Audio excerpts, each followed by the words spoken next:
નહીં તો દુઃખનો ગત ડાપ માની લેજો એ મર્મ ન રે. આજ પામ્યા છો આનંદ પામ્યા દારુણ દુઃખન રે. એમ કહે નિષ્કુળાનંદ રખે મુક્તા એવા સુખન રે. હવે માનો છે મોટી વાત, એટલે તમારે ખરેખર માનો, કલ્પના નથી, આ બધા તુક્કા નથી, આ સાચી વાત છે. એટલે સ્વામી કહ્યું કે માનો, મળી છે મોટી વાત. એટલે અને આ વાત એટલી મોટી છે, કલ્પના બહાર છે, કોઈના ભેજામાં આવે નહીં, એટલી મોટી પ્રાપ્તિ છે મહારાજ અને સ્વામીની. હવે મહિમા સમજાય, કંઈ મહિમાની વાત થાય ત્યારે તે વખતે ચટકી લાગે ને મહિમા સમજાય, પછી ઢીલા ઢસ, પછી એવી રીતે હવે અખંડ મહિમા રહેતો નથી. તો જે નિષ્કોટ સ્વામી અખંડ મહિમા, તો આ વાત સાચી. એમને પ્રત્યક્ષ દર્શન કર્યા છે બ્રહ્મ અને પરબ્રહ્મના. એટલે એથી કોઈ મોટી વાત. નિષ્કોટ સ્વામી તો 18 ગ્રંથો લખ્યા, બીજું બધું ઘણું બધું નિષ્કોટ સ્વામી સેવા ભક્તિ બધામાં પૂરા હતા. તો એમની વાત તો માનવી જ જોઈએ. એટલે એ વાત માને તો હવે નિહાલ થઈ જઈએ, ખરેખર નિહાલ થઈ જઈએ, અને પ્રાપ્તિનો ખરેખર ક્યાં માંડી શકીએ આપણે એમનાથી. શ્રી અક્ષર પુરુષોત્તમ મહારાજની જય.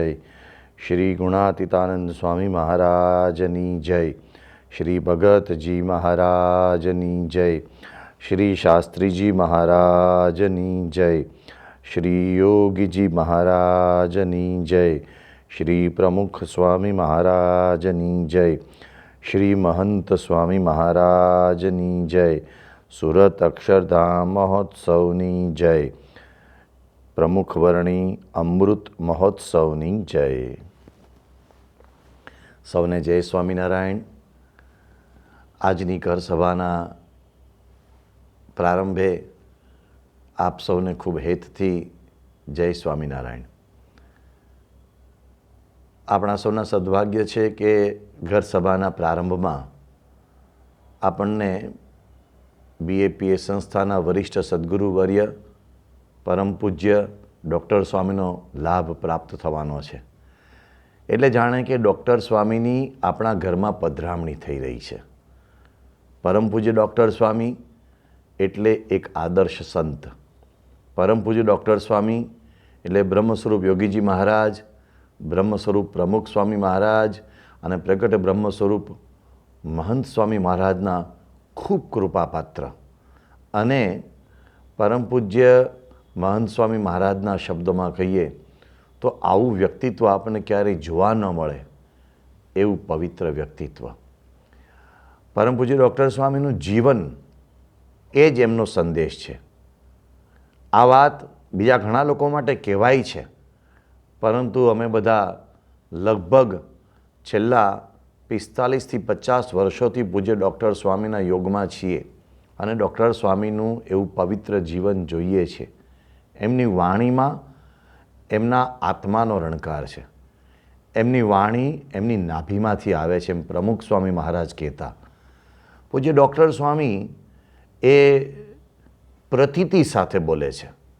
એમની કોઈ વાત એવી નથી હોતી જેમાં અંતરની પ્રતીતિનો રણકાર ન હોય.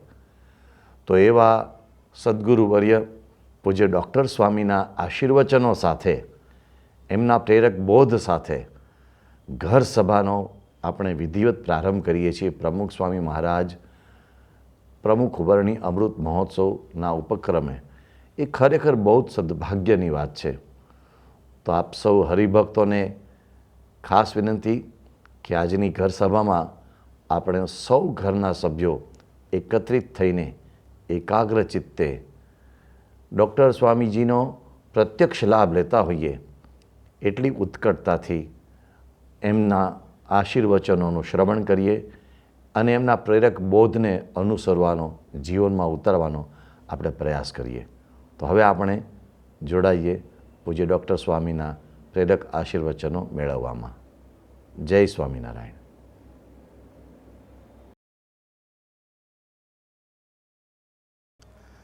શ્રી સ્વામિનારાયણ ભગવાનની જય. શ્રી અક્ષર પુરુષોત્તમ મહારાજની જય. શ્રી ગુણાતીતાનંદ સ્વામી મહારાજની જય. શ્રી ભગતજી મહારાજની જય. શ્રી શાસ્ત્રીજી મહારાજની જય. શ્રી યોગીજી મહારાજની જય. શ્રી પ્રમુખ સ્વામી મહારાજની જય. શ્રી મહાન સ્વામી મહારાજની જય. સુરત અક્ષરધામ મહોત્સવની જય. પ્રમુખ વર્ણી અમૃત મહોત્સવની જય. એક વખત 74ની સાલમાં અમે આફ્રિકાના પ્રવાસ માટે નીકળ્યા. અમે 14 સંતો હતા અને 4 હરિભક્તો હતા. અને આફ્રિકામાં ત્યાં રહેવા માટે જે કંઈ કાયદેસર કરવું પડે એ બધી જ વિધિ કરેલી હતી. અને અમે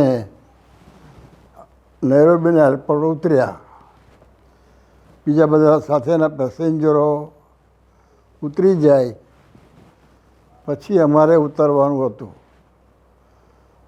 એટલે અમે બધા પ્લેનમાં બેઠેલા અને એરપોર્ટ ઉપર હજારો હરિભક્તો દેખાય. કોઈ ઓળખાય નહીં, પણ બધા દેખાય કે કંઈ બધા આવ્યા છે. પછી બધા ઉતરી ગયા. અમે ઉતરવાની તૈયારી કરતા હતા. ત્યાં એક આફ્રિકન ઓફિસર આવ્યા અને કહે કે હું શાસ્ત્રી નારાયણ સ્વરૂપદાસ. અમને એમ કે સ્વાગત માટે આવ્યા છે. એણે ઓર્ડર કાઢ્યો કે એમને નીચે ઉતરવાનું નથી. પણ પ્રમુખ સ્વામી મહારાજ સ્થિર હતા. હિમાલય હાલે તો પ્રમુખ સ્વામી મહારાજ હાલે. એમણે અમને બધાને કહ્યું કે તમે બધા ઉતરી જાઓ. એક સંતને લઈ અને અમે પાછા જઈએ. આ નિર્ણય થયો. તે એક બીજો આફ્રિકન ઓફિસર આવ્યો. એણે કહ્યું કે શાસ્ત્રી નારાયણ સ્વરૂપદાસ. એટલે પાસપોર્ટ પર લખેલો શબ્દ વાપર્યો. એટલે કે પ્રમુખ Swami Maharaj and hall party બધા ગો બેક. હવે અમને એરપોર્ટ ઉપર પગ મૂકવા દીધો નથી. પ્લેનની બારીમાંથી અમે આમ જોઈએ એરપોર્ટ પર બધા ઉભેલા, પણ કોઈ ઓળખાય નહીં. 2 હરિભક્તો કે ત્યાં એરપોર્ટ ઉપર કામ કરતા એ પ્લેનમાં આવેલા, પણ એ સામાન્ય હતા. એ કાંઈ કરી શકે નહીં. અને અમે બધા પછી એ જ પ્લેનમાં પાછા આવ્યા. મારી સ્થિતિ કેવી હતી કે ખોરું દિવેલ પીધું હોય. અમે દિવેલ પીવા કંટાળો આવે, પણ ખોરું દિવેલ પીધું હોય અને ઉતરેલી કઢી પીધી હોય એવી મારી દશા હતી. પણ પ્રમુખ સ્વામી મહારાજ એકદમ સ્થિર હતા. કારણ કે બન્યું જ નથી. પછી મુંબઈ ઉતર્યા અને પ્રમુખ સ્વામી મહારાજ પછી સવારે ઠાકોરજી ઉઠ્યા એટલે આમ સામાન્ય રીતે રોજ 5 દંડવત કરે, પણ એ દિવસે લગભગ એમણે 15 દંડવત કર્યા. પછી કોઈ પૂછ્યું શું આટલા બધા કેમ? તો કે આપણે ઠાકોરજીને આ બધું જમાડવાનું રહી ગયું. કારણ કે પહેલાં નક્કી કરેલું કે આફ્રિકા જાય તો ત્યાં બધું તૈયાર જ હતું. હવે પ્લેનમાં પાછા આવ્યા. હવે આપણી ક્યાં આમાં ભૂલ છે કે આપણી ભૂલ કહેવાય કે આવી રીતે પ્રમુખ સાહેબ મહારાજે આ વાત કરી. આવા અપમાનના પ્રસંગો ઘણા બધા બન્યા છે, પણ પ્રમુખ સ્વામી મહારાજ પાછા સ્થિર રહે છે. પણ સન્માનના પ્રસંગો પણ એટલા બધા બન્યા છે કે આપણે કોઈ કલ્પના ના કરી શકીએ. દિલ્હી અક્ષરધામનું ઉદ્ઘાટન થયું ત્યારે ભારતના રાષ્ટ્રપતિ અબ્દુલ કલામ સાહેબ, પછી પ્રાઇમ મિનિસ્ટર ડૉક્ટર મનમોહનસિંહજી અને ઓપોઝિશન પાર્ટીના નેતા લાલકૃષ્ણ અડવાણી અને બીજા પણ કેટલાક એવા રાજકીય નેતાઓ બધા બેઠેલા. પ્રમુખ સ્વામી મહારાજને કહેવામાં આવેલું કે આપે ગુજરાતીમાં બોલવું, કારણ કે સ્વામીનું હિન્દી એટલે 10% હિન્દી અને 90% ગુજરાતી. એ બધું વિચિત્ર લાગે. એટલે સંતોએ વિનંતી કરેલી, પણ પ્રમુખ સ્વામીએ તો હિન્દીમાં જવા દીધું. એમાં બધું આમ ગોટરા જેવું લાગે, પણ એમને કાંઈ નહીં. એટલે પ્રમુખ સ્વામી મહારાજ માન અપમાનથી પાર હતા. એમનું જેવું સન્માન થયું છે એવું સન્માન કદાચ આ દુનિયામાં કોઈનું થયું છે કે કેમ. એક હરિભક્તે એવું કહ્યું કે સ્વામી આપને નોબેલ પ્રાઇઝ આપવું જોઈએ. પ્રમુખ સ્વામી મહારાજ કહે કે મને શાસ્ત્રી મહારાજે જે આપ્યું છે મારે કોઈ નોબેલ પ્રાઇઝની જરૂરિયાત નથી. એમાં બધા નોબેલ પ્રાઇઝ આવી ગયા છે. એટલે આવી રીતે સન્માનમાં કોઈ દિવસ એ આવી રીતે અસ્થિર રહ્યા નથી. એટલે એ રીતે જે આપણા બધા સંતના લક્ષણ લખ્યા છે એ બધા જ એમાં આપણે કેટલાક પ્રસંગો વાંચીએ અને પછી મનન કરીએ તો આપણને સમજાય કે આ કઈ પ્રકારના પુરુષ છે. તો આમ પ્રમુખ એમની વર્ણીનો અમૃત મહોત્સવ ઉજવાય છે. એટલે શાસ્ત્રીજી મહારાજે આ અબલીવારી પોરમાં એમને પ્રમુખ તરીકે નિમ્યા. એ જ દિવસે પ્રમુખ સ્વામી મહારાજ તે જેમાં વરાપ્યો હશે તે વાસર ઉટકતા હતા. અને પ્રમુખ હોય કે વાસર ઉટકે? એમણે પ્રમુખ તરીકે જે સેવા કરવાની એમાં જરા પણ બેદરકારી નહીં, પણ કોઈ પણ પ્રકારની એમને અપેક્ષા નહીં. એક વખત ધર્મજમાં પ્રમુખ સાહેબની જયંતિ ઉજવાયેલી અને પ્રમુખ સાહેબ મહારાજ સર ઉઠ્યા અને આમ જોયું કોમ્પાઉન્ડમાં દાંતરની ચીરીઓ પડેલી, તો ચીરીઓ વીણવા લાગ્યા. એટલે આવા તો તમે જીવનચરિત્ર વાંચો અને આવા થોડાક પ્રસંગો જુદા કાઢો અને પછી વારંવાર મનન કરો.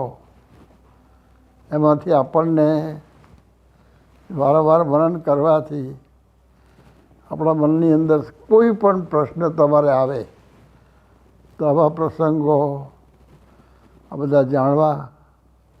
અને એ જ રીતે સ્વામિનારાયણ ભગવાનથી માંડીને આખી ગુરુ પરંપરાના આમ તો અસંખ્ય પ્રસંગો છે. આવા થોડાક વાંચવા, પછી અમુક ટાઈમે એનું મનન કરવું અને પછી એ પ્રમાણે જીવન ઘડવાનો પ્રયત્ન કરવો, એ માટે બધાને ખૂબ મળે, પ્રેરણા મળે એ પ્રાર્થના.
गुणातीतं गुरुं प्राप्य ब्रह्मरूपं निजात्मनः विभाव्य दासभावेन स्वामिनारायणं भजे। श्रीहरिं साक्षरं सर्वदेवेश्वरं भक्तिधर्मात्मजं दिव्यरूपं परं शान्तिदं मुक्तिदं कामदं कारणं स्वामिनारायणं नीलकण्ठं भजे श्रीहरिम्।